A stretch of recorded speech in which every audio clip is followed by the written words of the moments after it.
I was recording that last one outside, and today it's a bit cold, so I've come indoors. Just going to stick my glasses on. Whoop. There you are. Okay, part 6 of The Explorer. This chapter's called The Raft. It was Fred's idea to build a raft. He knew that it wasn't, by any stretch of the imagination, what Con would call a reasonable risk, but following the river was the only way he could think of to get home. The river moved fast, and the splash and spit of it sounded like summons through the jungle. A raft, said Leela. From what? They were sitting in the clearing in the morning sun, clammy with sleep and dew. They'd slept inside the den, taking shifts to watch the fire. It had not been a good night. It had grown cold, and Max's feet, which had begun the night in their proper place, and had ended up in Fred's left ear. Fred's brain had chewed up the fears he had pushed aside during the day and spat them back at him whilst he slept. He'd woken, screaming at dawn. We'll make it from wood, said Fred. He swept up some of the dew from the grass around him and rubbed his face with it.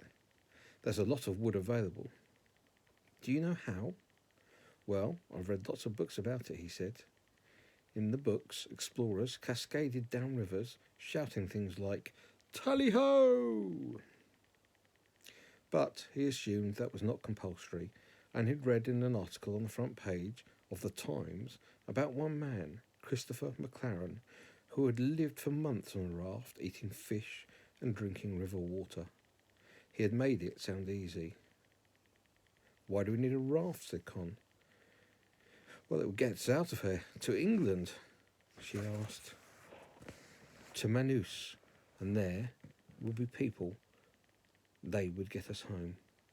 On a raft to Manus, said Con. Her voice was thick with disbelief. People crossed the Atlantic Ocean on rafts, said Fred. Yeah, but they were adults. That's nothing that says only adults can make rafts, said Fred, exasperated. You don't need a licence. Fred's right. We should try, said Leela. I think it's a good idea. I knew you'd say that, said Con. I knew you'd agree with him. But Leela looked bewildered.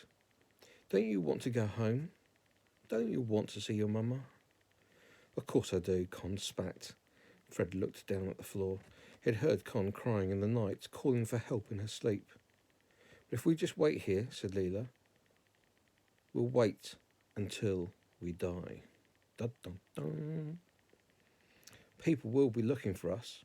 We shouldn't stay here and they'll come and get us, said Con. Or we should stay here and people come and get us, said Con. Leela shook her head. The jungle is very big and we are very small. I'm not, said Max promptly. You're small compared to 1,000 miles of rainforest, Max. We can send up smoke signals, said Con.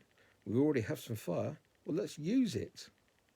We'd have to burn down half the jungle to make one big enough to reach that high, said Leela. And a fire that big would kill us instead of getting us rescued, added Fred. Con was going red. I don't want to. All right?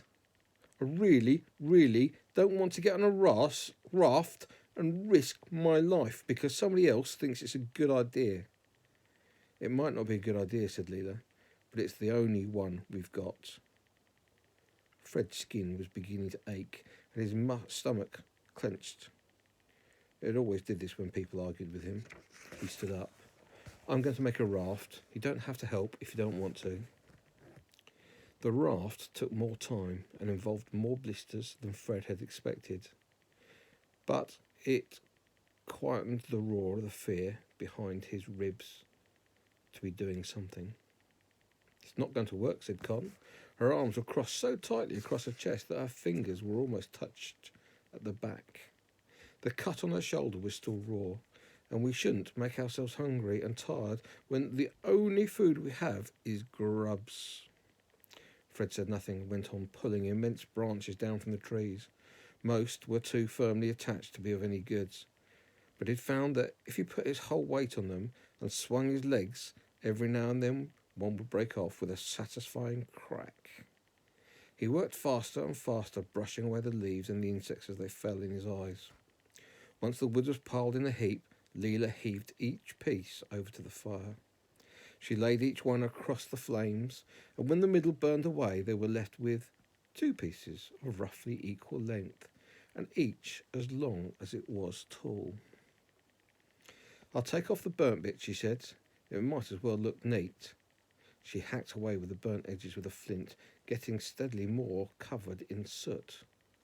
"I want to help," said Max. He strode around, clearing with his chest out, tugging liana vines down to the floor and pulling them up. "I'm actually the best at helping," he said.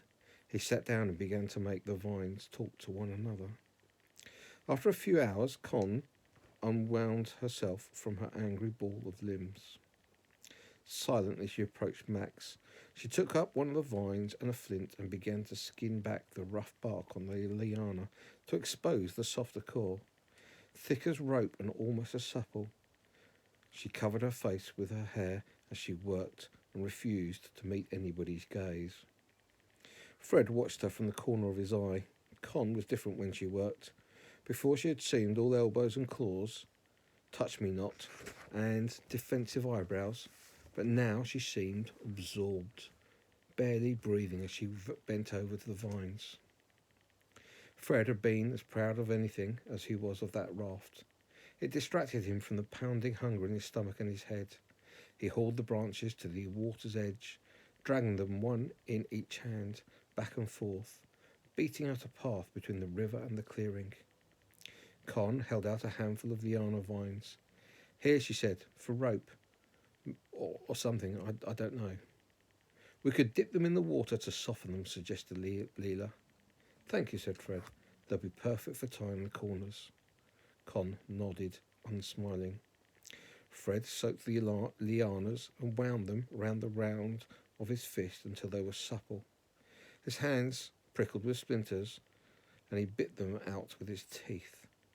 He sweated so much that his shirt turned into a sort of wearable pond. For lunch they ate cocoa beans raw. They were not delicious. "It feels like an insult to chocolate to eat them," said Con. To try to fill their stomachs, they chewed on the white flesh that lined the pods, which tasted exactly like rubber at the end of a pencil. "You know, you've all done it." "This isn't food," said Max. His chin and lip were quivering. "You have to eat it, Max," said Leela. "There's nothing else." "It tastes mean." Max dug his fist into his eyes and tugged at his eyebrows. "I want to go home." "I know," said Fred. "Me too." He decided he couldn't face any more grubs that day and set aside the last of the cocoa plant larvae. He turned back to the chunk of wood he was hacking in two with a jagged-edged stone. "We're trying." As the sun set, Leela and Fred and Con went foraging, dragging a wailing Max behind them. Con found purple berries growing in great cascades on a tree. "They're acacia berries," said Leela. "People eat them at home." Or, she frowned, looking down at the pile, "maybe they're supposed to make them into a tea."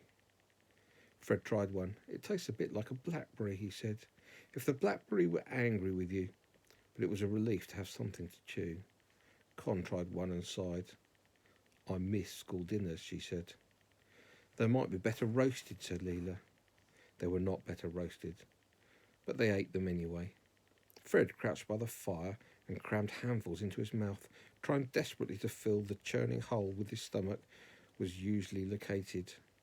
That night he woke in sudden and excruciating need of the lavo tree. Minutes later, Leela woke with the same trouble, followed by Con and a hopping, wailing Max. It was not all in all an easy night. Fred waded through his dreams to more moaning and woke feeling like he'd been kicked in the stomach. He turned on his side, groaned, and glimpsed through a hole in the green wall of the den. The pile of vines they had prepared for the day were outside. He sat bolt upright. The raft, he thought. He should be able to finish it that day. The others were asleep, sprawled in their stomachs, sprawled on their stomachs in the warmth of the den. He scrambled out of the shelter and ran towards the river where he'd stacked the wood. The sun was hot and the air was clear. His skin had already burnt a furious red, but he barely felt it as he knelt by the pile of branches. He looped each of the branches together with the lianas, working a figure of 8, tying them so many times over that the raft was deep green, every inch embroiled with vines. Fred worked fast, biting down on his wrist and swearing as quietly as he could when he drove a thorn into his thumb. He made 4 squares, each about 6 foot by 6 foot.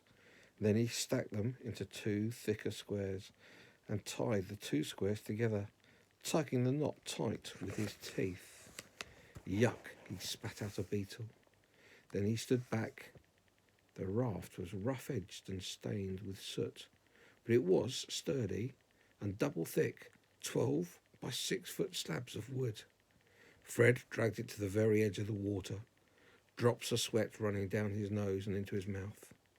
He wished wildly that he could take a photograph. He almost could see how Father would be raising his eyebrows in surprise and pleasure. Reluctantly, he turned back to the clearing. Don't miss the maiden voyage.